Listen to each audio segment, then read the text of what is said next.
Name's Scott Millington. I am a local photographer in the Detroit community. I've been doing photography for since 2018, late 2018. Got my first camera.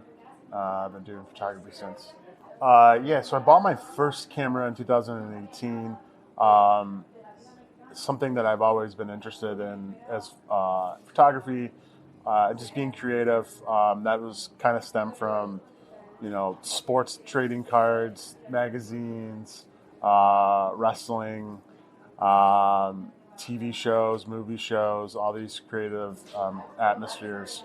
Even reading the newspaper as a kid to kind of look at the sports and see what's going on.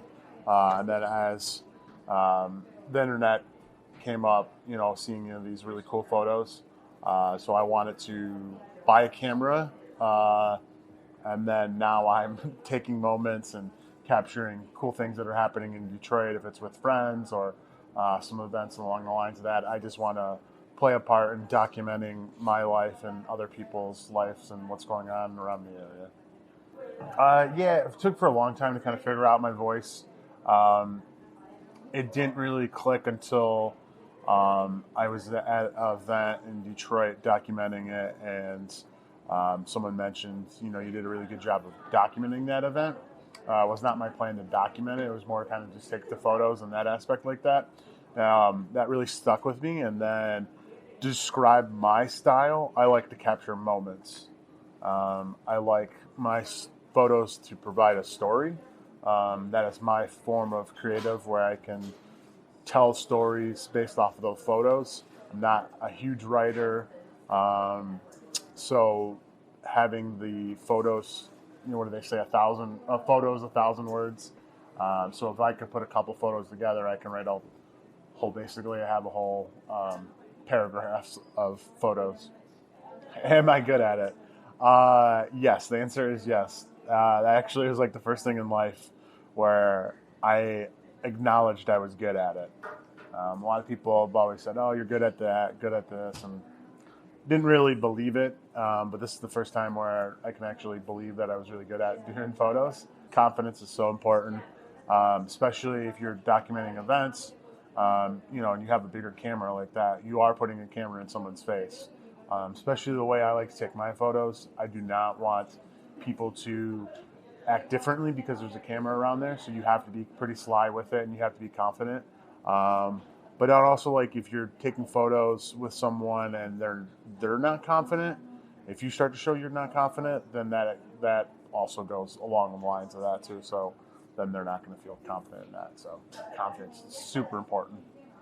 But I think that your true art definitely can be done by presenting what you want to present. Do not go off of what other people. Um, so when I'm out working with other different photographers, especially the newer ones, I try to tell them, hey, just shoot what you want to shoot, because the more authentic you are, actually we're talking about like confidence. So if you have confidence in your work to do that, then that's going to show the best.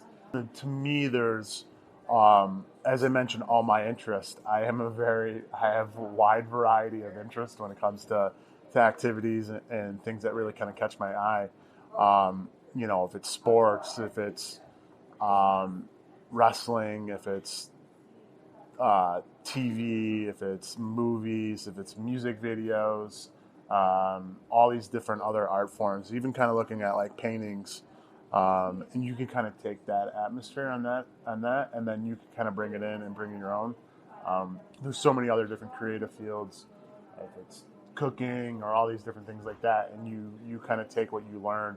But at the end of the day, everyone has a different eye, and that is shaped from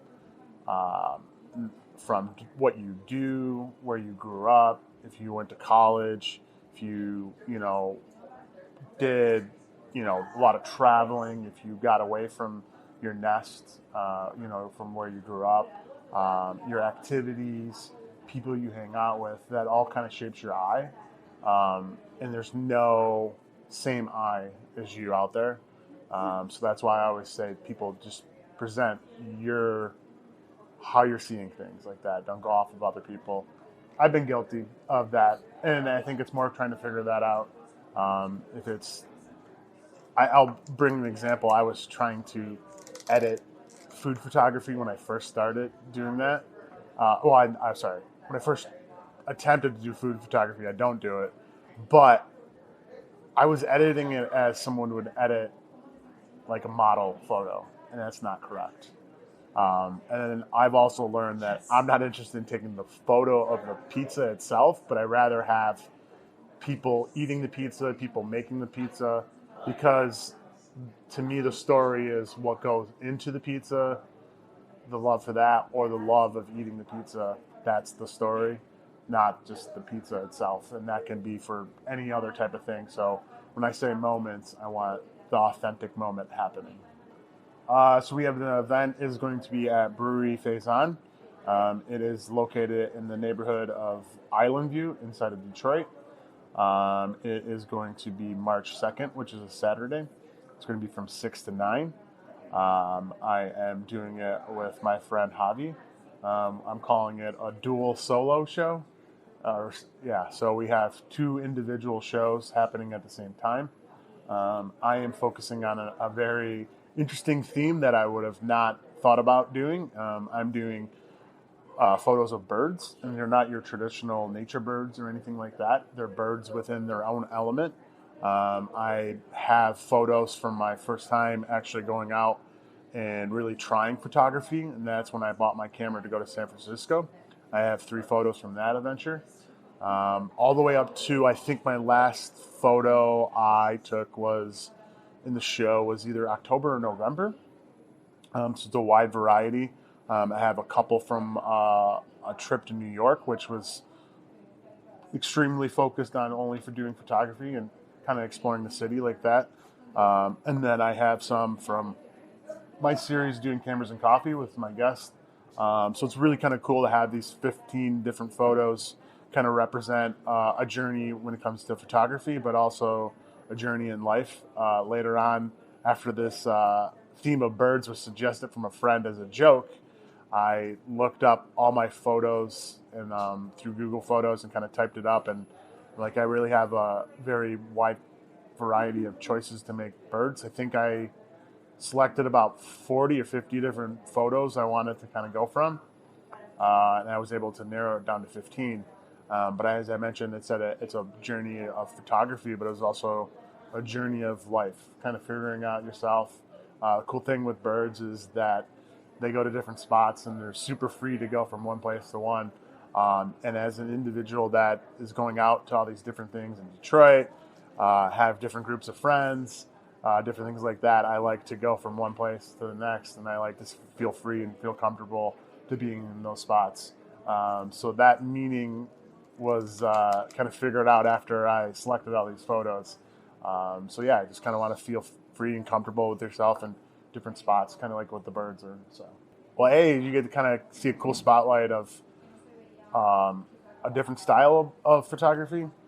Really, it's essentially, basically, describe it as street style photography, but with only birds. I think there's one photo. I know there is one photo that I have with one human in it, but the rest are just elements of the street life with birds in it. So that's really kind of cool on the aspect like that. And then Javi's really kind of focusing on what the city of Detroit looks like throughout a black and white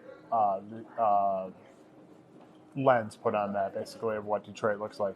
So it's kind of cool. You get to see 2 different things, but both really have one tie-in of just documenting what the streets look like. So doing this show, I asked Javi to join me. I'm one person, when I take my photography, I like to kind of promote what other people have going on, very similar to kind of what you do when promoting other events. So I thought this would be an opportunity to give Javi a spotlight to present his work. I believe this will be his first show by himself, even though we're technically kind of doing it together.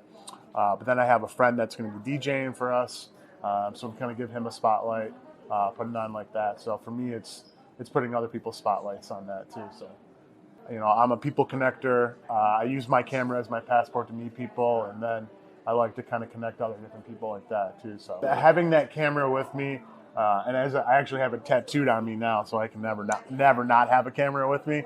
But yeah, that really kind of helped me develop like a sense of confidence that probably didn't exist there. Well, actually, sorry, it didn't exist before photography, and it's believing in yourself is good work, but also people start to notice the work that you got going on, and they'll invite you to go do this event, invite you to go do that event.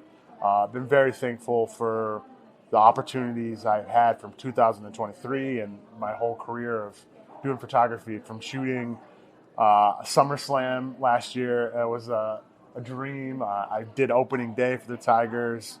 Got to shoot a Westerns football game, and like just countless events here in Detroit, or doing fun little shoots with friends, or some weddings here and there, or any other events like that. I probably wouldn't have been in those spaces if it wasn't for a camera. I do this one series. I think roughly at this time, I believe I'm about 100 and maybe 130 different cameras and coffees that I've done. And to explain what cameras and coffee is, I meet up with a new photographer. You've been one of my guests with that. So it's a new photographer every time, and we meet up at coffee, and then we get to kind of walk around the area, kind of ask some questions, how long you've been doing photography, what interests you, and all those things like that. And then I take 10 photos from our journey, and I will put it on Instagram, and I post it every Friday. For my Instagram, I can be found at SAPMILLINGTON, so SAP Millington. My website is millingtonmedia.com, and that's where you can find my work.